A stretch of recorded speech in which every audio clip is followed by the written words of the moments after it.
참 기뻐 말로 다 못하네 주 앞서 가며 길을 만드시네. 오늘 우리가 읽은 본문에는 친인척 간의 갈등이 나오고 있습니다. 아브라함과 조카 롯 사이에 이권 다툼이 있었습니다. 아브라함의 목자들, 조카 롯의 목자들이 서로 다툼이 있었는데 그것은 바로 양떼들을 어떻게 먹이느냐에 대한 문제였습니다. 그런데 이것은 단단한 문제가 아니라 이것은 사업이 흥하느냐 망하느냐의 문제고 어쩌면 죽느냐 사느냐의 문제가 될 수 있었습니다. 바로 이러한 심각한 문제에 부딪혔을 때 믿음의 사람들은 이런 갈등과 분쟁들을 어떻게 해결해야 하겠습니까? 우리는 우리 사이에서 일어나는 이권 다툼, 여러 가지 문제들 갈등 상황 속에서 우리가 가져야 될 믿음의 자세는 과연 무엇일까요? 첫 번째로 믿음의 눈을 가진 사람들은 우리 생활 속에 부딪히는 갈등과 이권 다툼에서 너그러움과 양보하는 자세를 가져야 합니다. 믿음의 사람에게는 관대함과 아량이 있어야 한다는 겁니다. 예수님을 주님으로 모시고 살아가는 우리의 삶 속에 주님이 우리의 주인이시기 때문에 예수님 때문에 넉넉한 마음, 넓은 마음, 베푸는 마음을 가져야 한다는 사실입니다.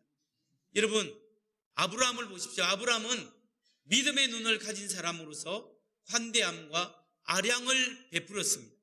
하나님 때문에, 이제는 아브라함이 하나님을 경험했기 때문에 하나님이 나의 삶에 함께한다는 그 믿음 때문에 그는 넉넉함을 베풀 수 있었습니다. 아브라함이 자기 조카 롯의 목자와 자기 목자가 싸움이 있다는 것을 알고 롯을 찾아갔습니다. 이제 우리가 같이 있으니까 분쟁이 생기는데 서로 독립할 때가 되었다.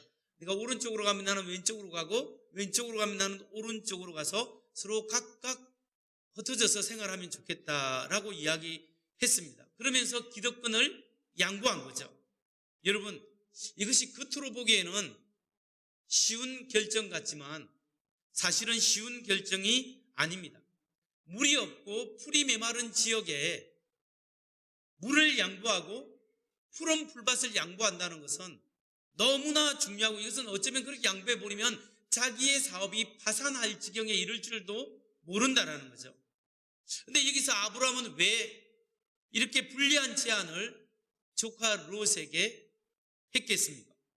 그 이유가 무엇일까요?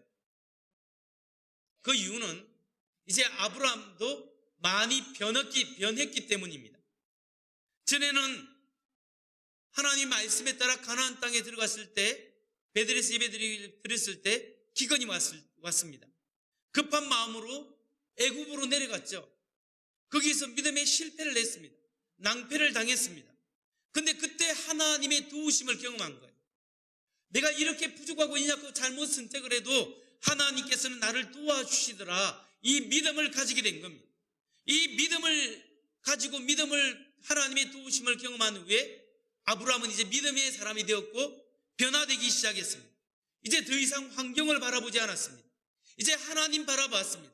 하나님 때문에 그는 믿음이 생겼고 하나님 때문에 넉넉한 마음을 가질 수 있었습니다. 그래서 조카 롯에게 너그러운 마음으로 기득권을 양보할 수 있었습니다. 아브라함은 조카 롯에게 관계적인 면에서 자기의 이권을 내려놓았습니다. 삼촌이잖아요. 삼촌인데 그 이권을 내려놓은 거죠. 경제적인 면에서 그는 우선권을 포기했습니다. 뿐만 아니라 가치관적인 측면에서 그는 세상 것이 아니라 하나님을 선택한 것입니다.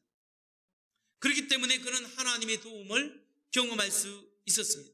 이런 면에서 볼 때 아브라함의 믿음이 이제는 어려움을 통해서 많이 성장했다라고 볼 수 있는 겁니다. 왜냐하면 아브라함이 하란에서 내려와서 베델에서 예배를 드렸다 했잖아요. 그때 처음 만난 시험이 뭡니까? 기근이었죠. 기근을 피하고 보자 해서 애굽으로 내려가서 어려움을 당했잖아요. 그 하나님의 도우심을 받고 이제 애굽에서 다시 가나안으로 올라가서 다시 하나님의 이름을 두 번째 불른 지역이 어디예요? 베델입니다. 똑같은 곳 베델에서 하나님의 이름을 부르고 하나님께 경배했을 때 무슨 현상이 일어났습니까? 두 번째 시험이 임한 거예요. 첫 번째 시험은 기근의 시험이었습니다.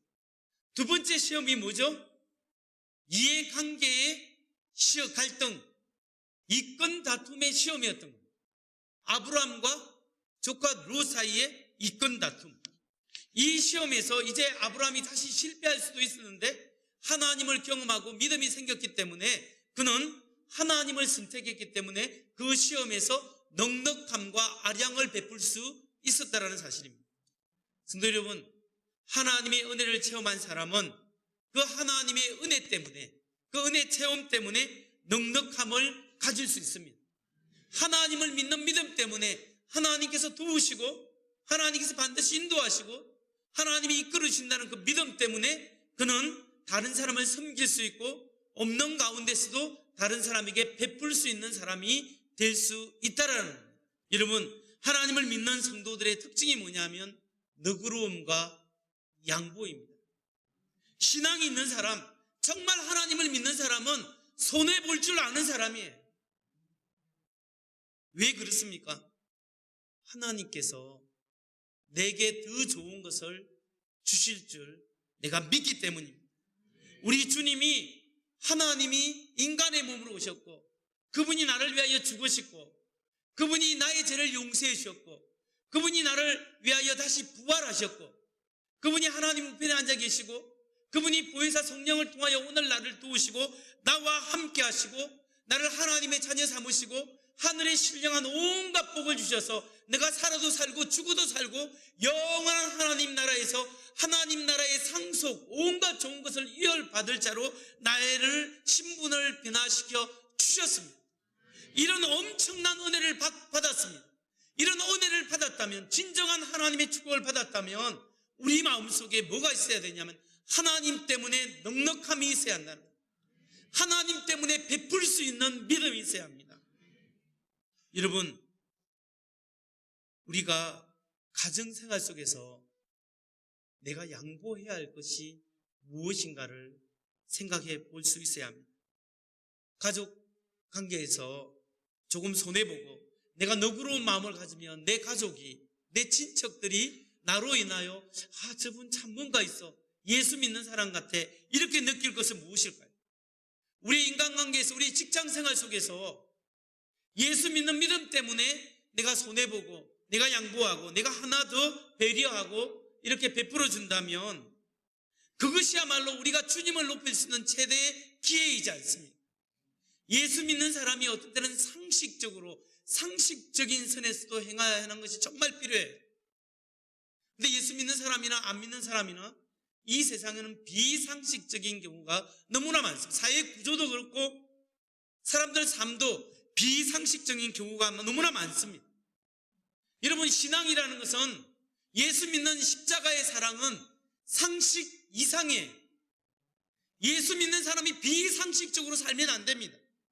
교회에 왔으나 가정에서나 직장생활하나 비상식적으로 살면 안 돼요.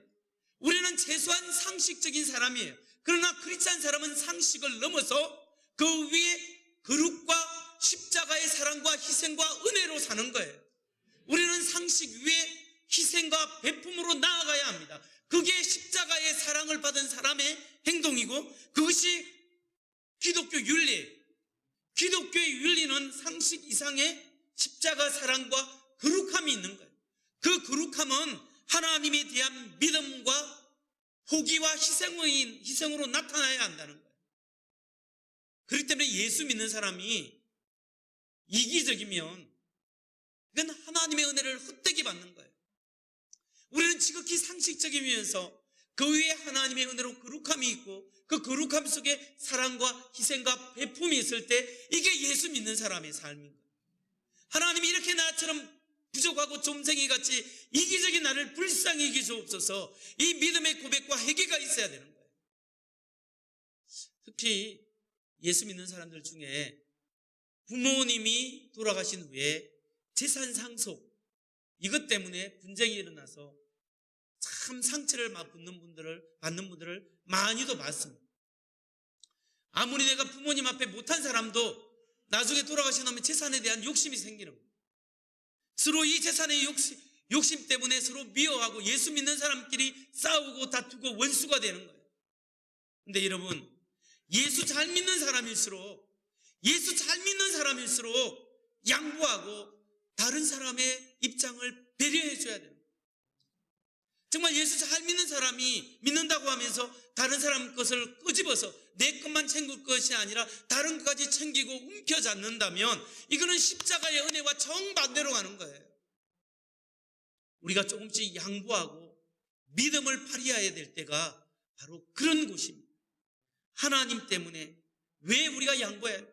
하나님께서 결국 하나님을 믿는 믿음 때문에 하나님이 나를 축복하시고 내 자녀를 축복하실 줄 믿기 때문에 하나님 때문에 양보할 수 있는 여러분 되시기를 주의 이름으로 축원합니다. 교회도요, 베풀 수 있는 교회, 나눌 수 있는 교회가 좋은 교회예요. 그게 하나님의 교회입니다. 네, 여러분, 두 번째로 만일 우리가 믿음의 눈으로 세상을 보고 판단하지 않고 인간적으로 판단하고 인간적으로 뭔가 이익을 취하게 되면 어떤 결과가 오겠습니까? 내가 세상적인 눈으로 판단하고 세상 것을 선택해 나갈 때 거기에서 다가오는 우리의 결과는 어떤 건가? 두 번째로 세상 눈으로 판단하는 사람은 유혹에 넘어가기 쉽습니다. 영육간에 실패하게 된다는 거예요. 오늘 본문에 나오는 아브라함의 조카 롯은 이기적인 시각과 세상적인 가치관을 가졌기 때문에 결국 실패했고 더 큰 피해를 보게 되었습니다. 롯은 아브라함과 똑같은 경험을 했어요. 아브라함이 기근을 피해서 애굽으로 내려갈 때 조카 롯이 같이 내려간 거예요. 롯은 똑똑히 봤습니다. 아브라함의 아내 사레가 바로 왕위에서 빼앗기게 되는 것을 보았고 하나님이 어떻게 도우셨는지를 생생하게 경험했습니다. 그럼에도 불구하고 롯은 여전히 이기적이었고 현실적인 시각을 가진 사람입니다. 그렇다고 해서 롯이 하나님을 안 믿는 사람이 아니에요.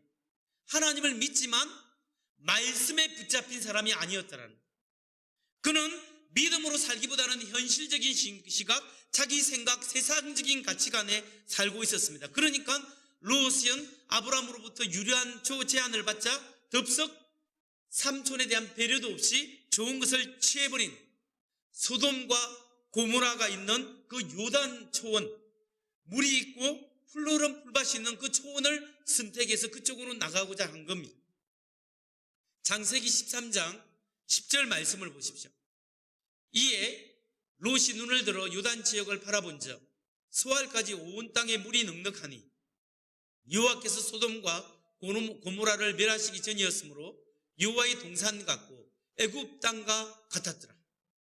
여기 이 땅을 요단 지역을 보니까 물도 풍부하고 풀도 풍부하고 너무나 좋고 이것이 바로 하나님의 에덴 동산 같고 애굽 지역과 똑같은 풍부한 여기가 즙과 꿀이 흐르는 땅처럼 좋게 보였다는 거예요. 여기 가면 성공할 것 같아 보였습니다. 그런데 여러분, 롯이 몰랐던 것이 있어요. 무엇을 몰랐을까요?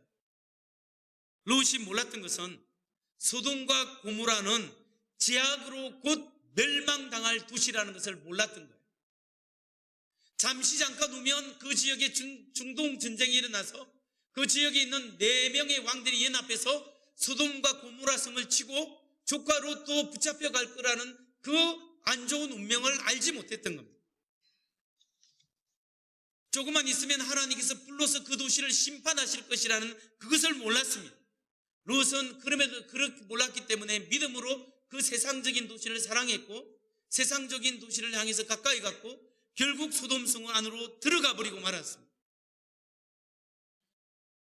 여러분, 하나님에 대한 은혜의 체험, 하나님의 십자가의 사랑을 경험하지 못한 사람은 자꾸 세상이 좋아 보입니다.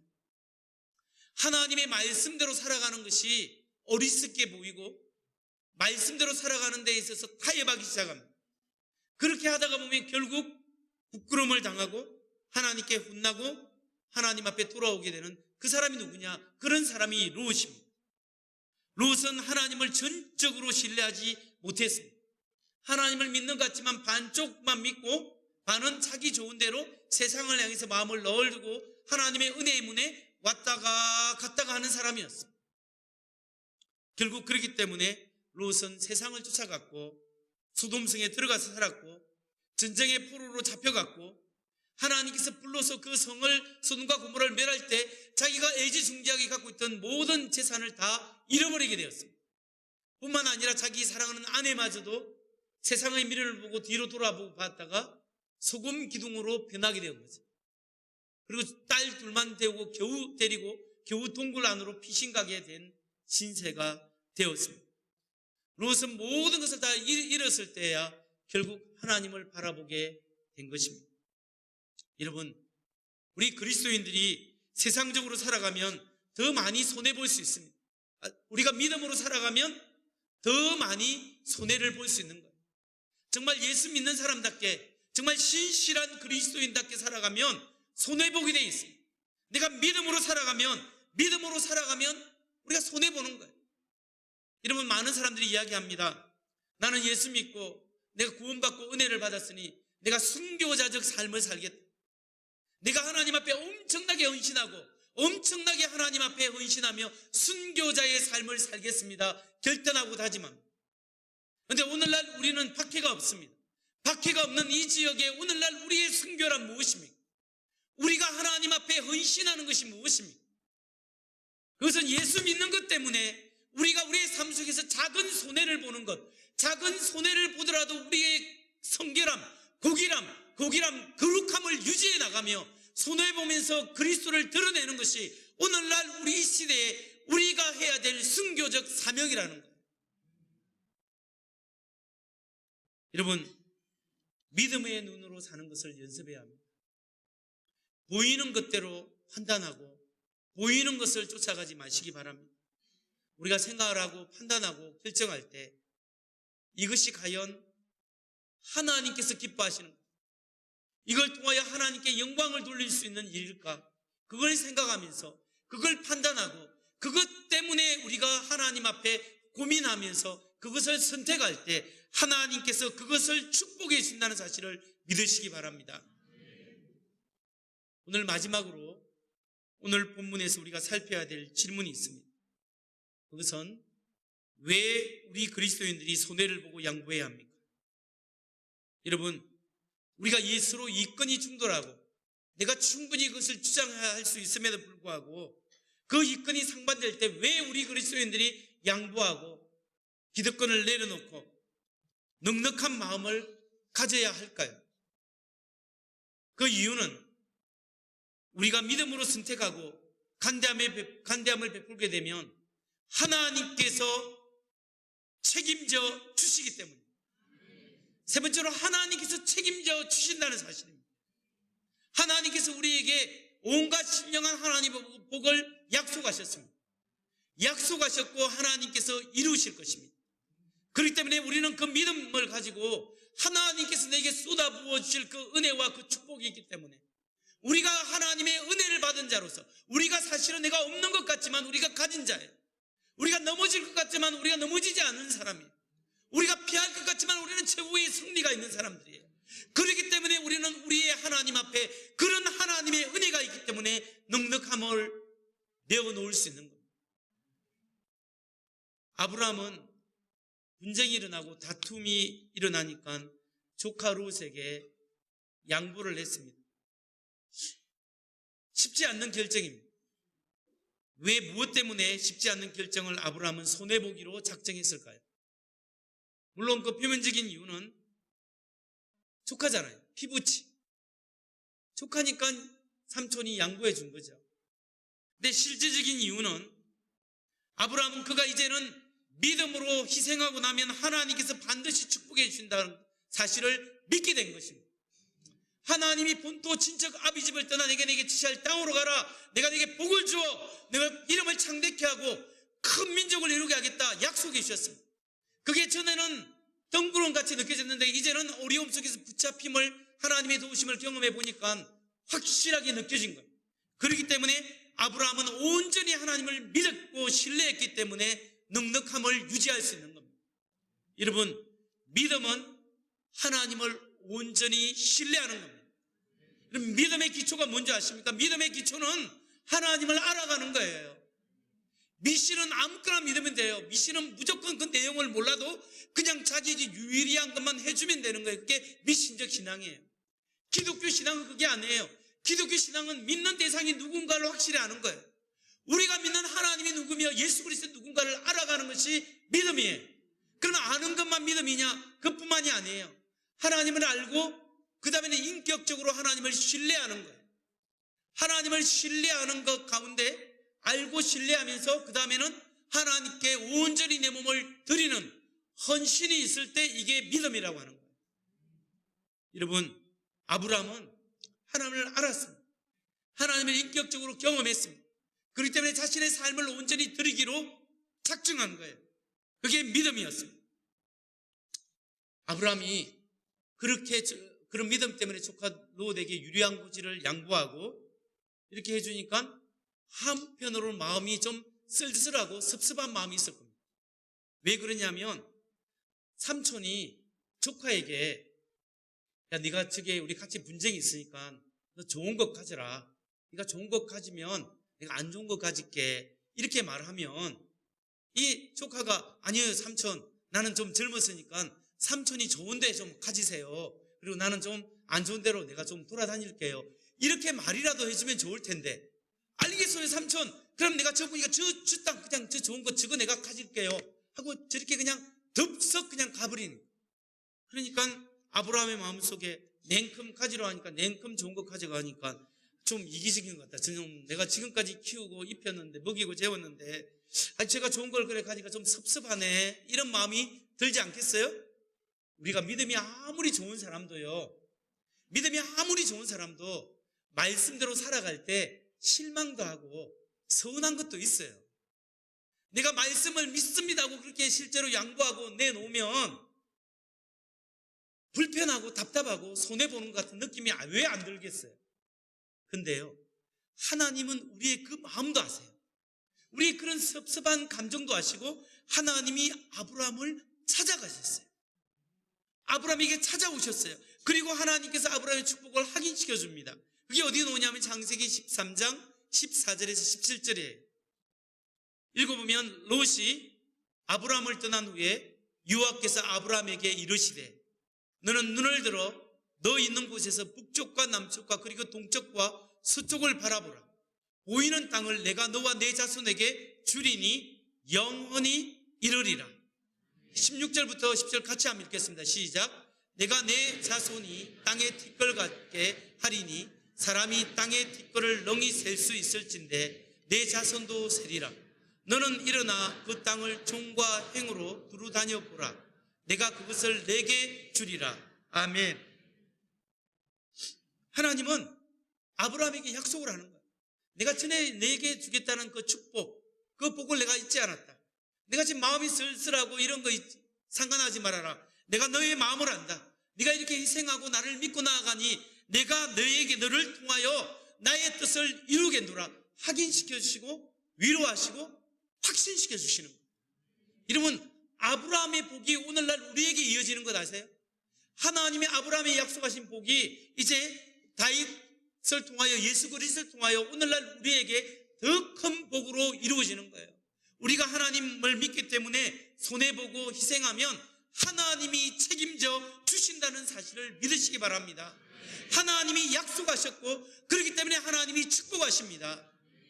여러분, 예수 믿는 사람 양보하고 손해보고 넉넉히 베풀 수 있는 믿음의 마음을 가지시기 바랍니다. 가정에서, 직장에서, 때로는 교회에서 우리가 자기의 이권, 자기 자존심 한번 상하지 않기 위해서 다른 사람을 어렵게 만드는 경우도 있습니다. 그러나 여러분, 예수 믿고 십자가의 은혜, 용서받을 수 없는 사람이 용서를 받고 도저히 사랑받을 수 없는 사람이 사랑을 받고 그 은혜와 은총으로 우리의 신분이 변화됐고 우리가 하나님 나라의 상속을 이어받을 하나님의 백성이요 하나님의 자녀이기 때문에 여러분 손해보는 그리스도인이 되시기 바랍니다. 너그러운 그리스도인이 되시기 바랍니다. 이익이 상충될 때, 내가 자존심 상할 때 좀 내려놓고 품어줄 수 있는 넉넉한 사람, 간용을 베풀 수 있는 그런 하나님의 사람, 십자가의 사랑 때문에 그렇게 베푸는 사람 되시고 하나님을 믿는 믿음 때문에 오늘도 그렇게 살아갈 때 하나님께서 여러분을 도와주실 것입니다. 하나님이 나의 힘이 되시고 나의 구원의 반석이 되시고 나의 방패시고 나의 능력이시기 때문에 그 하나님의 믿는 믿음으로 오늘도 넉넉히 이기고 섬기고 베풀 수 있는 우리 모두 되시기를 주의 이름으로 축원합니다.